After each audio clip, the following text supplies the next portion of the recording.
Ahí están parte de los hechos registrados durante esta jornada. Vamos a analizarlo sobre esa base. Para ello nos acompaña Iván Cepeda, senador de la República, defensor de derechos humanos de la paz en Colombia. Nos acompaña desde Bogotá. Senador, buenas noches. Bienvenido. ¿Cómo está? Buenas noches, Tatiana. Es un gusto saludarla y saludar a la teleaudiencia de esta gran cadena Telesur. Muchas gracias. Han pasado, senador, 72 horas desde que Gustavo Petro en el Pacto Histórico ha resultado electo y distintos temas sobre los que se debate el país, sobre todo el país que producto de las acciones políticas que quieren sacarlo adelante. Luego le preguntaré de los que no quieren. Pero en esta construcción se debate mucho sobre cómo sería ese pacto de reconciliación nacional. ¿Usted cómo lo vislumbra? Bueno, es el planteamiento central que ha hecho el triunfante gobierno de Gustavo Petro y Francia Márquez. Queremos construir un diálogo con todos los sectores del país, no solamente en términos políticos, sino también sociales y económicos, para fundar un pacto que resuelva los grandes problemas de la nación, los temas de la violencia a través de un acuerdo de paz total, una política social que haga a Colombia una sociedad equitativa y justa, los grandes problemas de los efectos del cambio climático, las relaciones internacionales con soberanía y dignidad y también con una integración latinoamericana que salga adelante en los próximos años. Así que sobre esa base estamos listos a conversar y a buscar esos acuerdos con todos los sectores, repito, de la nación. Entre estos acuerdos, usted ha citado uno. De hecho, cuando se le pregunta a otros sectores políticos en el país, dicen, tal como dice el senador Iván Cepeda, lo que estamos buscando a partir de ahora es una paz integral.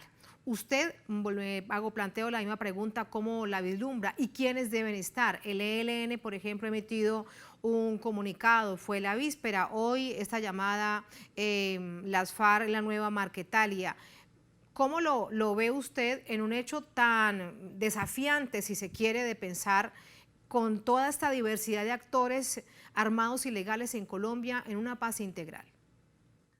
Bueno, lo primero es la implementación efectiva, integral del acuerdo de paz suscrito en 2016, que el gobierno que termina, el gobierno del presidente Iván Duque, no implementó y por lo tanto dejó a los territorios de nuevo expuestos a la violencia. En segundo lugar, reanudar los diálogos con el Ejército de Liberación Nacional y lograr un acuerdo de paz también en esa otra dimensión del conflicto armado, reintegrar y buscar que se desactiven por efectos de la implementación del acuerdo de 2016 las disidencias de lo que fueron las guerrillas de las FARC y también en otro plano muy distinto, porque no implica una negociación política, sino un acto de sometimiento a la justicia, lograr que mediante el diálogo se desactiven las redes del narcotráfico y especialmente un ejército muy poderoso que se llama el Clan del Golfo y que opera en muchos territorios de Colombia. Y otros grupos narcotraficantes, hoy por ejemplo en Colombia, digamos, para plantear un ejemplo, Departamento del Cauca, se conocen que hay organizaciones criminales ligadas directamente al narcotráfico mexicanas, pero en otras partes del país, de los Balcanes, etcétera, etcétera, y generan gran parte del baño de sangre que hemos visto hasta estos días. Prácticamente cada 48 horas un líder social o indígena o de negritudes, campesino asesinado, y el departamento del Cauca es parte de eso. Sí, de lo que se trata precisamente es de acabar con ese ciclo infernal de violencia que ha sido provocado también por una política que ha fracasado estruendosamente en las últimas 5 décadas, que es la política de la llamada guerra contra el narcotráfico o contra las drogas ilícitas. Esa guerra no ha tenido el resultado que se ha esperado durante tanto tiempo de acabar con el narcotráfico, sino que por el contrario se ha convertido en una espiral sin fin de violencia y de reproducir el negocio de las drogas. Así que es necesario ensayar, como lo dice el Acuerdo de Paz de 2016, un nuevo modelo para resolver el problema del narcotráfico. por la vía de salidas económicas y sociales, por la vía de la desregulación del consumo y de la producción, por ejemplo, de la marihuana, y de buscar estos procesos a los que me refiero de sometimiento a la justicia de esos ejércitos que están ligados al narcotráfico. Senador, Colombia es el principal productor, lamentablemente, de cocaína y la mayor parte de toda esta distribución se va hacia los Estados Unidos. Esto quiere decir que, bien lo sabemos, es un asunto del crimen transnacional. ¿Qué hacer para que el resto de países, no me voy al mundo, me refiero a América Latina o nuestro continente, incluido Estados Unidos, también perciban que esto es un verdadero drama para Colombia? Bueno, en estos días se ha registrado como una noticia importante la conversación que sostuvieron el presidente Biden y el presidente Gustavo Petro, en el que este tema también apareció en medio del tratamiento de otros asuntos, pero por supuesto como parte de la agenda. Y ha quedado en esa conversación clara la idea de que hay que avanzar en una relación distinta frente a este tema, que busque, repito, soluciones que no se han ensayado hasta ahora. Lo único que se ha aplicado aquí, como se sabe bien, es esta guerra insensata que ha costado muchas vidas y que no ha traído los resultados que se han esperado. En el acuerdo de paz, en el plan de compromisos que nos ha implementado, hay un capítulo especial detallado con respecto a este tema. Hoy por hoy, ¿usted le agregaría algo, le quitaría algo? Usted fue parte, además, fundamental, clave en la construcción del acuerdo de paz entre el Estado y las distintas FARC en La Habana. ¿Lo implementaría tal como está? ¿Le quitaría algo? ¿Le incluiría algo?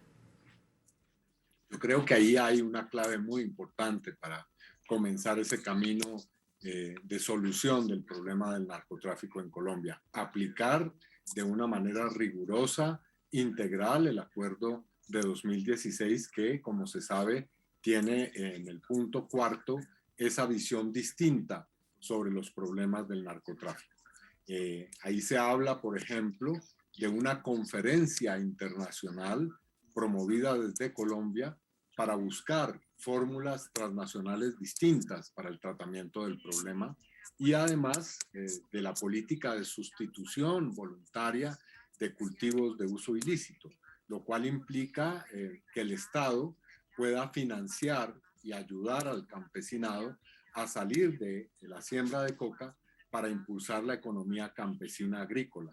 Esas son fórmulas que no han sido desarrolladas, puesto que, como ya lo mencioné, el gobierno del presidente Duque ha sido renuente a aplicar y a desarrollar el acuerdo de paz.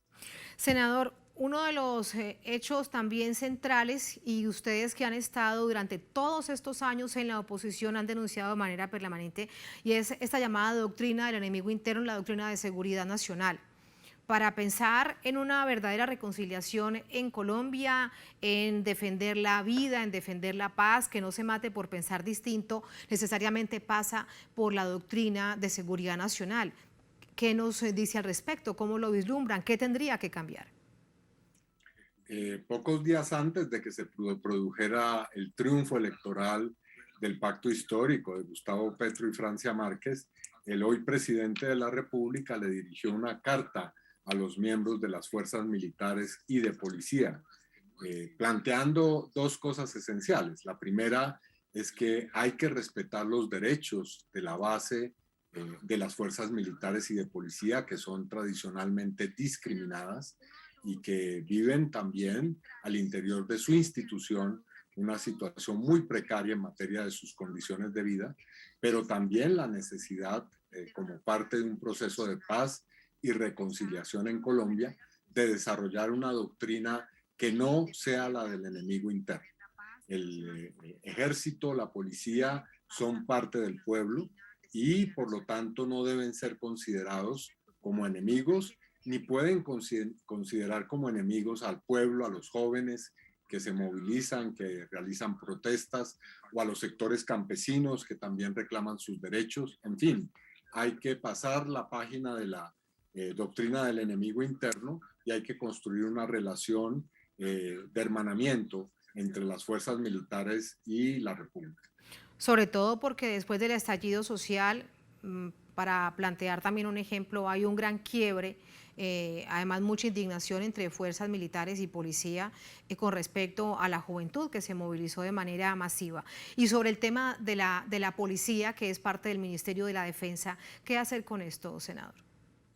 Pues uno de los proyectos que presentará la bancada del Pacto Histórico al Congreso será la de la reforma de la Policía Nacional, que buscará convertir a la policía de un organismo militar que se dedica única y exclusivamente a la represión por la vía de la fuerza de la población en situaciones que se llaman de control de orden público, a un organismo civil. Y eso se logrará sacando del Ministerio de Defensa a la policía y convirtiéndola en una, repito, institución civil que esté al servicio de la protección de los derechos de la ciudadanía y no de la represión frente a la inconformidad social. Estos temas y cuáles otros, senadores, han estado contemplados. Sabemos que se han reunido ustedes como bancada de Cámara y Senado que asumen la próxima legislatura. ¿Cuáles son los otros temas centrales sobre los que se estará trabajando en esa próxima legislatura? Bueno, hay varios temas que van a ser abordados con carácter urgente. El primero es un programa de choque para resolver la crisis social que ha llevado a la pobreza y al hambre a millones de hogares en Colombia, una crisis que se ha agudizado durante la pandemia. Pero también habrá proyectos como la creación de una renta básica que pueda contribuir a resolver los problemas, repito, de miseria que hay hoy en muchos de esos hogares. Igualmente, habrá un proyecto de reforma del Congreso de la República para que los congresistas se les impida seguir traficando con influencias con relación al Poder Ejecutivo, es decir, para acabar la corrupción que hay hoy en las relaciones entre el Poder Ejecutivo y el Poder Legislativo en Colombia. También para que el Congreso sea un órgano más eficiente. La ciudadanía repudia al Congreso porque los congresistas gozamos de privilegios que no tienen ningún tipo de correlato en una labor eficaz del Poder Legislativo. Así que el Pacto Histórico va a liderar una reforma para que el Congreso sea una institución democrática, transparente y eficaz. Senador, con respecto, bueno, tienen, valga decir además, mucho trabajo tan pronto comience la nueva legislatura. Sobre el tema de la renta básica, usted me dirá cuántas veces lo presentaron en la actual legislatura, pero no pasó porque habían mayorías de la coalición del gobierno. ¿Cuál es la expectativa ahora con respecto a lo que significa y cómo será ese comportamiento dentro del Congreso, en Cámara y Senado, en particular usted que es senador? Sí, nosotros hicimos el intento como oposición, no una, sino varias veces, de lograr una ley que hiciera posible la renta básica, que es un salario que reciben los hogares que están en situación de pobreza extrema en la sociedad.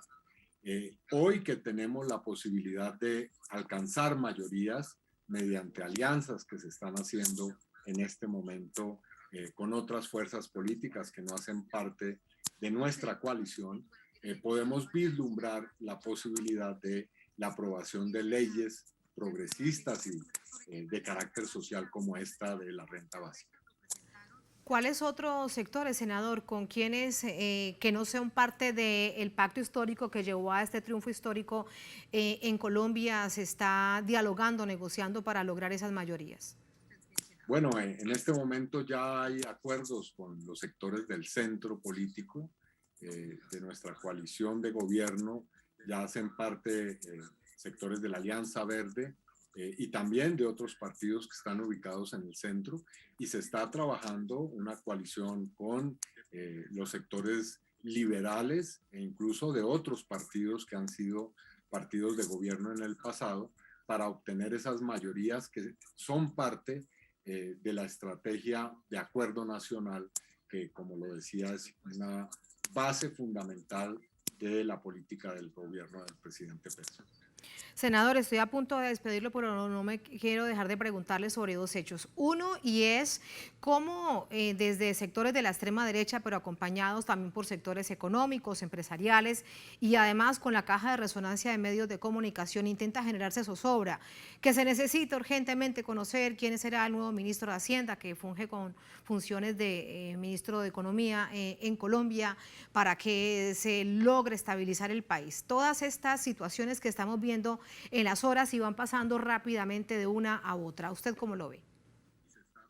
Pues como intentos de alguna manera obstaculizar y debilitar el tránsito hacia el nuevo gobierno. Nosotros llamamos a que no se utilice ninguna estrategia de pánico económico para dificultar o obstruir el nuevo gobierno y sus políticas. Ahora bien, hemos dicho, vamos a asumir una actitud de apertura, de diálogo, así que hacemos ese llamado para que podamos encontrar las vías del entendimiento y que no persistan las campañas que se utilizaron de una manera pues tan perversa en la pasada campaña electoral, cuando se intentó a través del miedo disuadir a los electores de que apoyaran con su voto a Gustavo Petro y Francia Márquez. Y en particular con el uribismo, Uribe Centro Democrático, senador.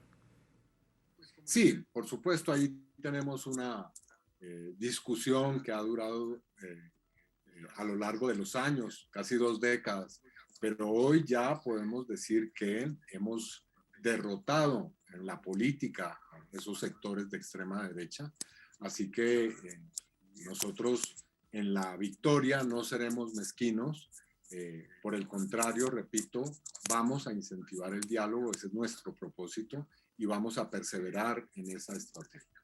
Para despedirlo, ¿cómo se logró esa victoria? Todos estos sectores, algunos incluso diversos, pero que se unieron en el pacto histórico. Ver, senador, desde tantas partes tan remotas de esa llamada Colombia profunda, la gente votando, negros, indígenas, campesinos, de esa Colombia a de la que incluso en América Latina pues muy pocos conocerían, pero se vio a través de las redes sociales. ¿Cómo se logró esa victoria? El presidente Petro y la vicepresidenta Francia Márquez han obtenido la votación más cuantiosa en la historia de las elecciones presidenciales en Colombia. 11.200.000 ciudadanos votaron por ellos. Y entre esa inmensa votación hay que destacar, como usted bien lo dice, los sectores populares, especialmente en las zonas rurales, que para votar tienen que hacer prácticamente una epopeya. Hay personas que tienen que recorrer 2 días de camino hacia una urna electoral. Y en esta oportunidad vimos cómo, utilizando toda clase de medios de transporte, recorriendo distancias enormes, se movilizaron para elegir a nuestro candidato presidencial y a Francia Márquez, que como se sabe es una lideresa popular. También los jóvenes se movilizaron de una manera ejemplar. Las mujeres contribuyeron de una manera particular a que triunfáramos. Así que esta ha sido una victoria conseguida con muchos esfuerzos, pero que también refleja que en Colombia ha emergido una conciencia profunda desde el punto de vista político sobre la imperativa necesidad de un cambio histórico. Muchísimas gracias. Un cambio histórico que comenzará el próximo 7 de agosto cuando asuma el presidente ya en funciones Gustavo Petro. Senador, gracias. Muy buenas noches. Gracias siempre. Gracias a ustedes en Telesur, como siempre también. Muchas gracias.